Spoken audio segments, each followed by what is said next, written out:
Conseil des ministres s'est réuni ce jour, jeudi 30 juillet 2015, en séance extraordinaire sous la présidence du président de la République, chef de l'État, chef du gouvernement.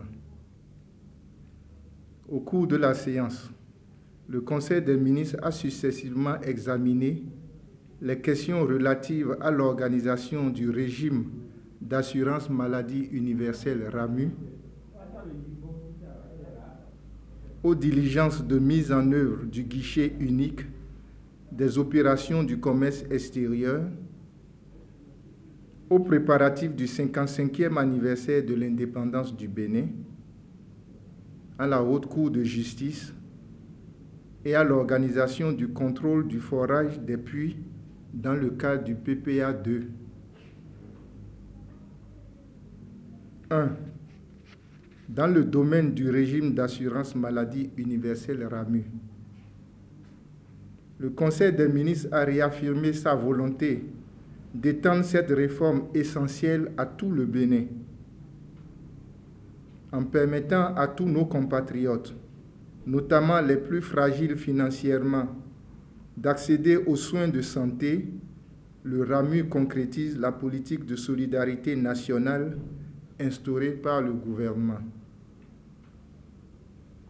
Dans cette perspective, le Conseil des ministres a instruit le ministre de la Santé d'assurer les députés des commissions de loi et affaires sociales de l'accord du gouvernement sur l'organisation du séminaire d'appropriation des parlementaires sur le RAMU. Le Conseil des ministres remercie d'ores et déjà les honorables députés pour leur contribution au succès de cette réforme destinée à améliorer les conditions de vie de nos populations et les encourage vivement au vote rapide de la loi sur le RAMU. Le Conseil des ministres a également instruit le ministre d'État en charge des Finances de mettre à la disposition des animateurs du RAMU la somme de 3 milliards de francs CFA afin de concrétiser davantage cette réforme dans le milieu rural où elle a cours en ce moment, en attendant que le vote de la loi puisse en permettre l'extension dans tout le pays. 2. Dans la mise en œuvre des diligences relatives au guichet unique des opérations du commerce extérieur,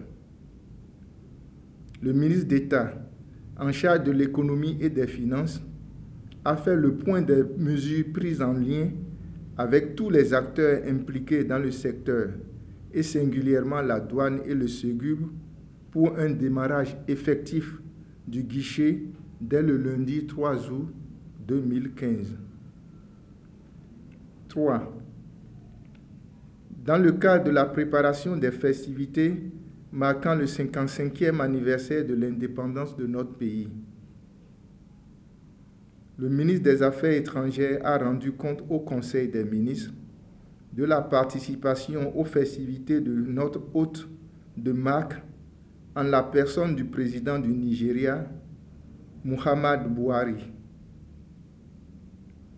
Le président du Nigeria, attendu pour le 1er août 2015 à Cotonou, rehaussera de sa présence notre fête nationale.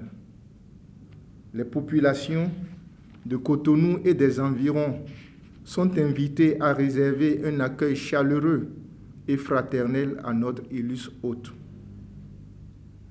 Elles sont également conviées à respecter toutes les consignes de sécurité de nos forces de défense et de sécurité. 4. Sur la question de la Haute Cour de justice,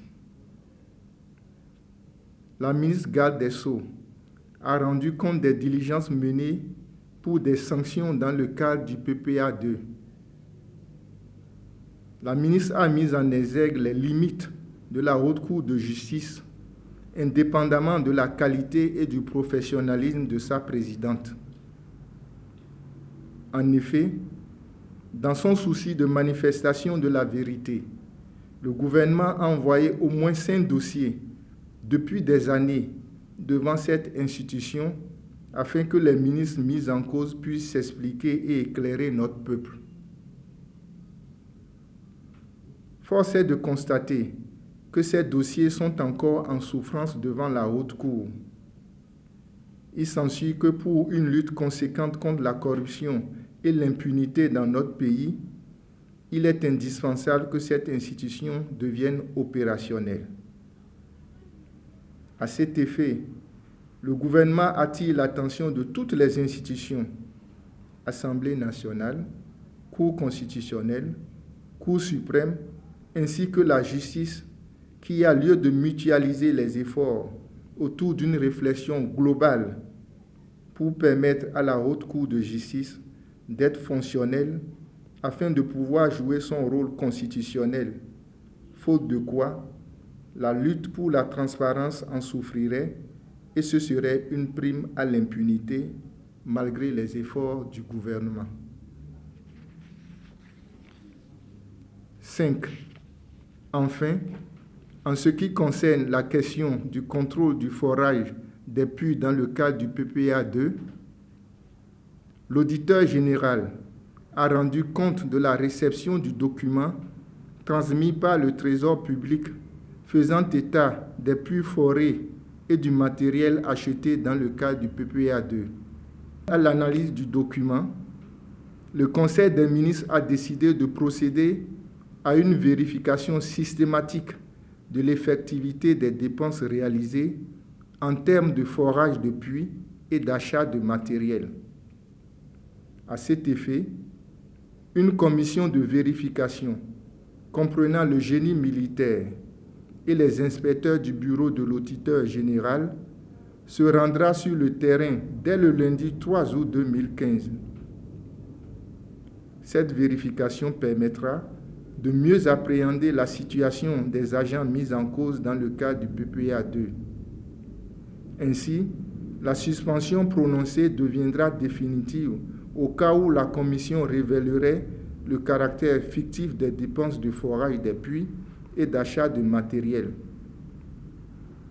La radiation de ces agents se confirmera également après le verdict de la justice. Rappelons qu'il s'agit, petit a, dans le cadre de l'administration, des agents dont les noms suivent: Combieni Emmanuel, DPP du ministère de l'Énergie; Issa Imoru Muhammadou, DCF; Bouraïma Maman Suleiman, régisseur d'eau; Elhaj Tidjani A.T. DAF; Cressel Primaël, SML; Poviesi Ulrich, assistant DCF; Sourajou Nouroum Touré, DGO; Tchaou D. Polycarpe, ministère de la Santé; Bagidi Félix, ministère de l'Agriculture; Adjibade Abdoul, chargé de mission CCIB; Tolupe B. Hassani, notaire Chambre des notaires; Gagné Constantin, chef d'antenne SB2E; Mafongou David, CNSS Bénin. Petit b. Dans le cadre du secteur privé, nos concitoyens trempés dans cette affaire sont frappés de l'interdiction de participer aux compétitions d'obtention des marchés publics et sont traduits en justice aux fins de sanctions judiciaires et remboursement des deniers publics détournés. Il s'agit notamment de Roch Nieri, Adjibekoun Hugues, Bodé Moril, Adjaro Yelian Tranquillin, Adjaro Pakodias, Hofé Kofi, Agon Bonon Lambert, Jimenu M.S. Bossou, Vaudounou Albéric Yous, Kedoté Sylvie, Rémi Kodo, Vaudounou Roland, Tchogbe Mathias, Vaudounou Komlan, Aboumon Oseni, Kodo Innocent, Legba Romial, Abis Éric Didier, Jossa Stanislas, Monra Deou, Y.S. Mounirou Soumaïla, Ochere Donald, Vaudounou Faustin, Lassoupo Eliante, Imoru A. Mohamed, Arwangbo Ebenezer Afouabi, Jossou Vigile, Djokotan Kotchéni, Bandahou N. Hervé et Don A. Enoch,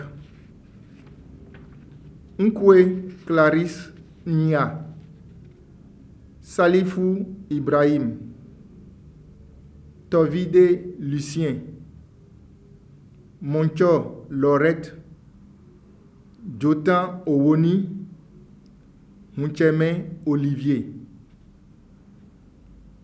Le Conseil des ministres réitère sa détermination à tenir informée l'opinion publique nationale et internationale de l'évolution de ce dossier dans le cadre de la nécessaire reddition des comptes. Fait à Cotonou le 30 juillet 2015, le secrétaire général du gouvernement.